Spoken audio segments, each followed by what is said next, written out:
right. Well, today I'm going to talk about the command center of your body, the master regulator.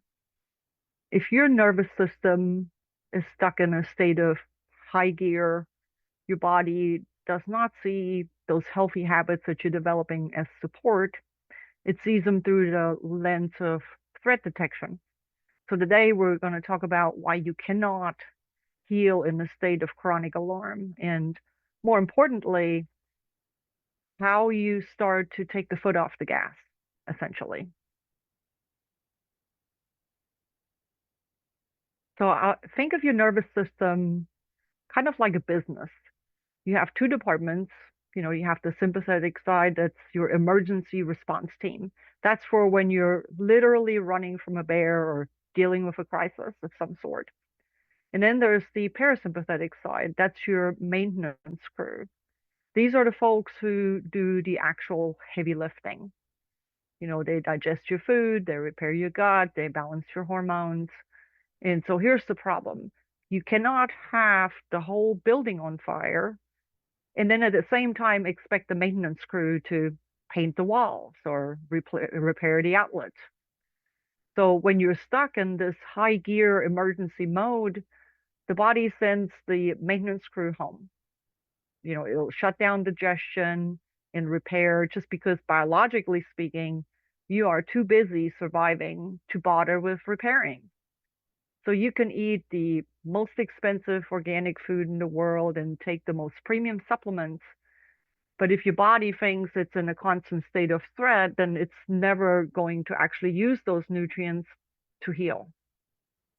So we have to make it safe for your body to clock the maintenance crew back in, so to speak. Now, most people think that cortisol is a bad hormone, but that really is not true. Cortisol is essential for your body to function properly. And in a healthy body, it'll rise in the morning to kind of get you out of bed and prepare you for the day and start your mind going, working in the proper direction. And so if you look at this little graph here, you can see how in the morning it kind of climbs up and then gradually throughout the day it should decline. Now, one of the main ways it does this is by making sure that you have enough fuel by increasing the amount of glucose or blood sugar that's available in your bloodstream. And that is the normal healthy rhythm, the little picture that's on the screen. The problem is when your body never comes out of that high stress state, now cortisol isn't just helping in the morning, it's being released throughout the entire day. And every time it goes up, it's sending that same message. We need more fuel to deal with the stress. So your body keeps releasing and producing glucose, even, if you haven't actually eaten the food. But that's how you end up with these wild blood sugar swings that really have nothing to do with food. They have to do entirely with your stress level. And so you're kind of stuck in this constant false alarm cycle. The blood sugar goes up, your insulin gets released, then you start crashing your blood sugar, and this can happen over and over again. And that's when it starts to also affect your hormones. You can think of your hormones like a budget. Your body has this pool of a material called a hormone called hormone precursor, really is what it is, called pregnenolone. And it uses that to make both stress hormones, but also sex hormones. And when stress is occasional, that system really stays balanced. But when your stress is constant, when it's chronic, then your body will start prioritizing the survival because that's what your body's trying to do is keep you alive.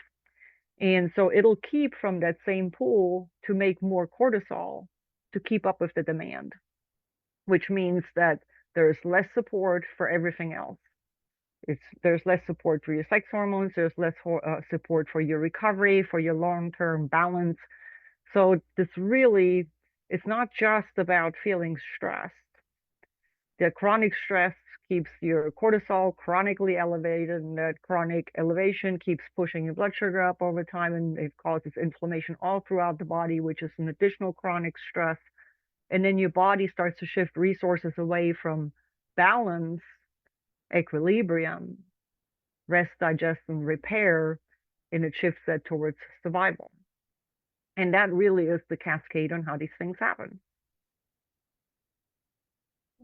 And then, of course, the gut is often the first thing to fall apart when stress is high. We use that term rest and digest and repair for a reason. Digestion is one of the most energy demanding processes in the body. It requires a significant amount of blood flow, the production of stomach acid, the release of digestive enzymes. In fact, the parietal cells, the cells that are responsible for making that stomach acid, are some of the most mitochondria dense cells in the body. And that really tells you how energy intensive this process really is. But when your nervous system shifts into fight or flight, then your body reprioritizes, like I already said. And then blood flow is directed towards your heart and your muscles, towards that survival, and not towards digestion. And then as a result, you'll have lower stomach acid production, your digestive enzymes don't get released the way they should be, your gut motility slows down and becomes less coordinated. And so instead of breaking down food efficiently and moving it through, things start to stall. And then here's the reality that most people miss. If you're stressed while you're eating, or your system is like chronically on, you're trying to digest food in a body that's not set up to do it. And that's when symptoms show up, like bloating and gas and heaviness and incomplete digestion. That food will sit in your gut much longer. It starts to ferment, it creates gases, and creates even more discomfort. So you can be eating all the right foods, which are perfect for nutrition. They're nutrient dense, they're whole foods, they're not even processed. But if your nervous system isn't in a state of calm and quiet, that supports that digestion, you're not going to be able to assimilate or extract those nutrients that you need from the food. So you're literally just increasing the burden on your gut.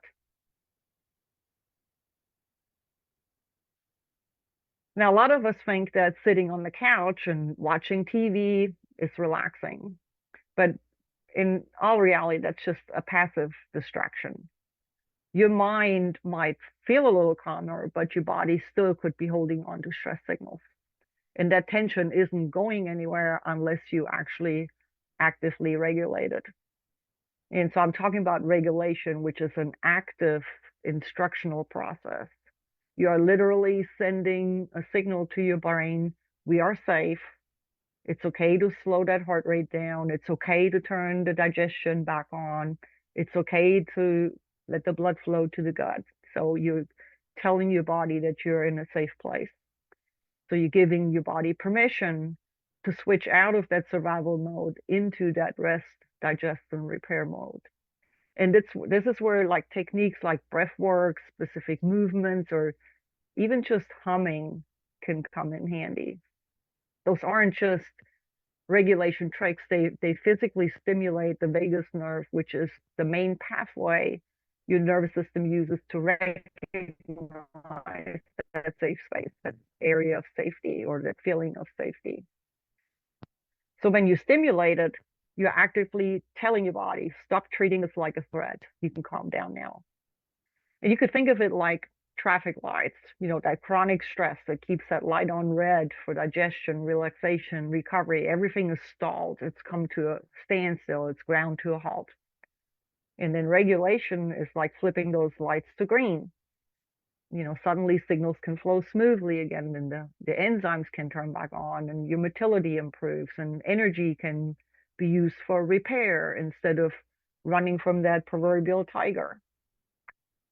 So the key takeaway is that you aren't just trying to feel calmer.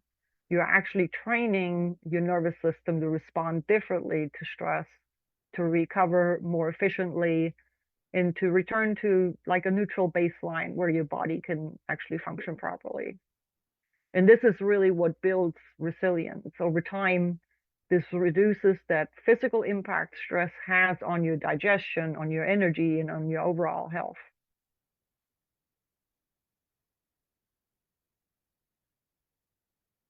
So I want you to take a look at this bucket.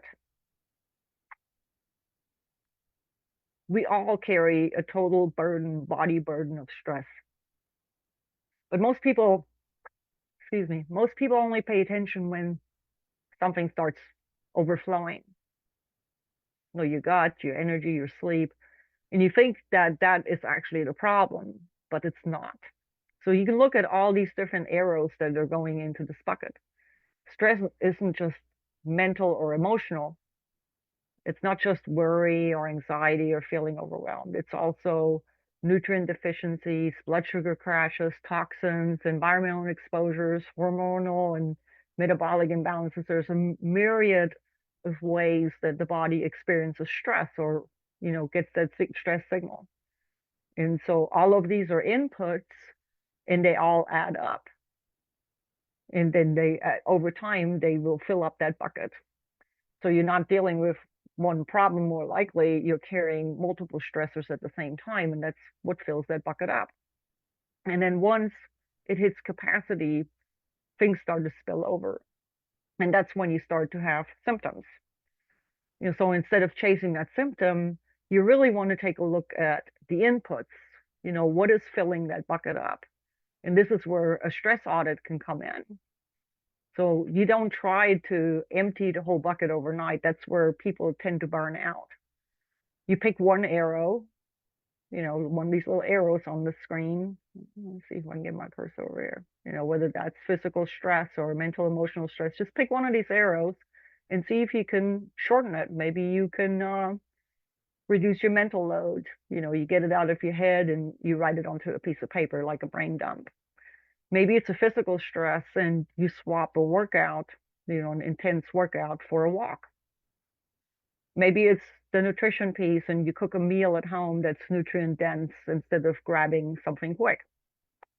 So the goal here isn't perfection or anything like that. The goal is to reduce that pressure that's on this bucket that's filling it up.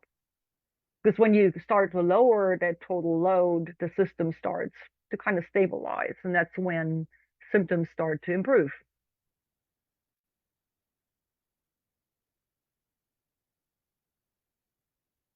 So now that you've maybe identified an area of stress, I want to talk about a few strategies that you can use that are specifically helpful for that mental emotional stress. So here's some actual tools that can flip that traffic light from red to green. And so I call these anchors. And these aren't just things that you reach for when you're already overwhelmed. There really should be daily practices that train your nervous system to recover faster and handle more without, tripping over itself. A lot of times, it's helpful to do those consistently because your mind eventually just recognizes the cue of the action that you're taking as a sign to relax and calm down. So you can think of it like building strength. You don't get strong from just one workout. You get strong from consistently working out. And it's the same thing here. So we can talk about box breathing. That could be your rapid reset. The 4 seconds in, 4 seconds hold, and 4 seconds out, and another 4 seconds hold. And that steady rhythm sends like a direct signal to your vagus nerve to slow things down. And then, of course, humming and singing and even gargling, these can stimulate the vagus nerve through vibration that happens when you're humming or singing or gargling. That vibration radiates throughout the neck and stimulates the vagus nerve. So tells your system that you're safe and it can stand down. Cold exposure, even something as simple as cold water splashed on your face, it creates a very fast and powerful shift in your nervous system. So it kind of forces a reset.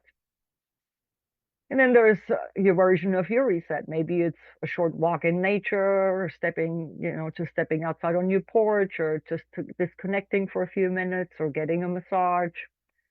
But here's the key. Don't try to do all of these at once. Pick one, start doing it every day. Start doing it multiple times a day, especially as it comes to the breath work or the humming or the gargling.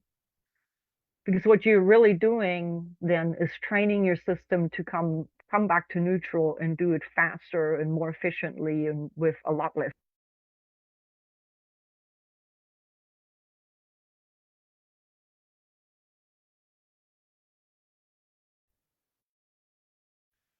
build resilience. It's not really, it's to get your nervous system to be more nimble, more flexible, easier to shift from sympathetic to. I think we're supposed to be in that parasympathetic state, 70 to 80% of the time, and then 20% of the time we should experience some stress, whether that's getting into cold or hunting for food. We're just not supposed to be in this chronic state of stress where we stay stuck and we can't get out of it.